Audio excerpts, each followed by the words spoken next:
Thunder Rolling in the Mountains by Scott Odell and Elizabeth Hall. Read to you by Mrs. Shoemaker. Chapter 18. Morning came, but the sun hid its face. The cold wind was thick with falling snow.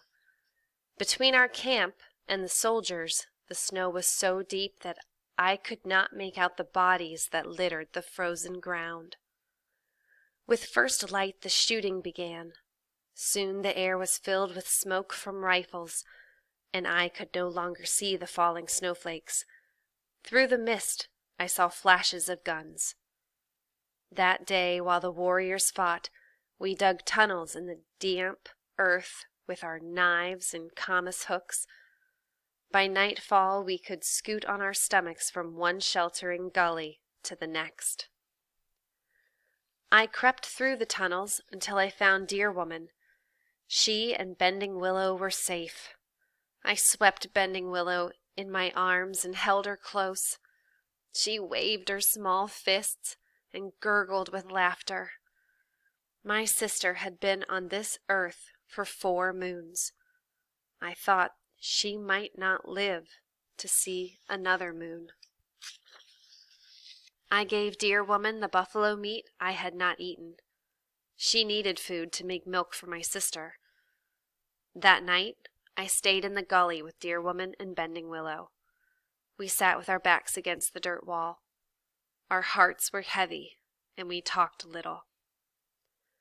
I slept briefly, but mostly I thought of our beautiful valley, of its blue lakes and its wandering streams, its mountain peaks and sheltering valleys, and its tall trees and green meadows. I thought I would never see it again. When the sky grew light, the battle began anew. By now, those who could escape had reached Sitting Bull. Word passed through the tunnels that he would surely send a war party of Sioux to help us. If help did not come soon, we would be beaten. Our warriors were careful to shoot only when they saw a careless bluecoat, but our bullets would not last forever. The rifle fire from the soldiers died away. It became a war of sharpshooters, but the soldiers' big cannon spoke all day. It threw bursting shells into the air. Pieces of metal rained down on us, and we held buffalo hides above our heads to keep them off. Sometime after midday, the soldiers stopped firing the cannon. A great quiet spread over the plain. I heard shouts and climbed onto a heap of buffalo skins so I could look over the edge of the gully. The snow had stopped, and I could see across the plain. My heart caught in my throat. A white flag waved above the camp of the bluecoats. It was the sign of truce. A voice called, "Colonel Miles wants to see Joseph." My father did not trust the soldiers. He sent Tom Hill, a Nimi-Poo who could speak the white man's word, to talk with the bluecoats. Before the sun had crept the width of a lodgepole, Tom Hill called for my father. The colonel would meet Joseph in the space between the 2 camps. My father left his rifle pit. With 2 warriors, he walked toward the soldiers' camp. Several bluecoats walked toward him. General Howard was not with them. One of the officers had silver birds on his shoulder. It was Colonel Miles. Tom Hill walked beside him. They met in the center of the plain. Chief Joseph laid down his rifle.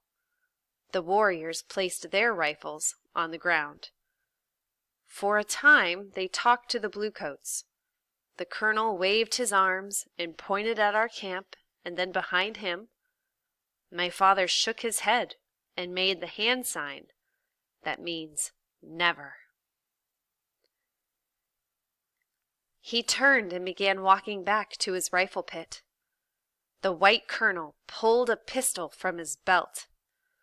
The other bluecoats grabbed my father and held his arms in back of him. They shoved him around and marched him back to the soldiers' camp. Anger rose in my throat. Again the bluecoats had broken a truce. My father trusted too much, and now he was a prisoner. Then something strange happened. A white officer rode into our camp. It was a curious thing for him to do. Yellow Bull acted quickly. As the officer passed him, Yellow Bull grabbed the reins with one hand and pulled the bluecoat from his horse with the other. Our warriors surrounded the officer and pushed him into the gully where I stood. The warriors jumped down after him. "Kill him!" shouted Two Moons. He pulled a knife from his belt and took one step toward the officer. "Yes, kill the soldier who wars on women and children," said Swan Necklace. "Kill the soldier who shames the flag of truce," said Ferocious Bear. The warriors moved closer to the officer. His back was pressed against the wall of earth, but he did not drop his eyes. He looked at Two Moons, and his gaze was steady. Yellow Bull stepped between them. "Wait," he said.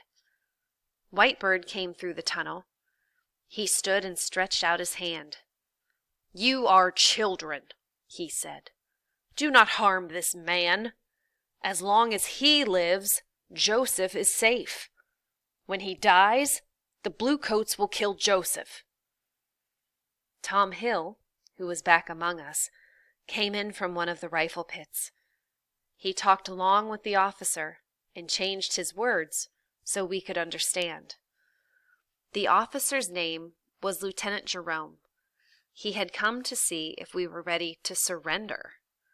Whitebird laughed, but it was a dry sound without joy. "This bluecoat is also a child," he said. "Let him stay in this shelter. Yellow Bull will guard him. Sound of Running Feet will see that he has water and food and a buffalo robe to keep him warm. Those are my words." The old chief left through the tunnel and worked his way back to the rifle pits. Two Moons beckoned to Swan Necklace and crawled into the tunnel. Before leaving, Swan Necklace turned toward me and put his hand over his heart in the sign of love. The soldier spent the night wrapped warmly in the buffalo robe.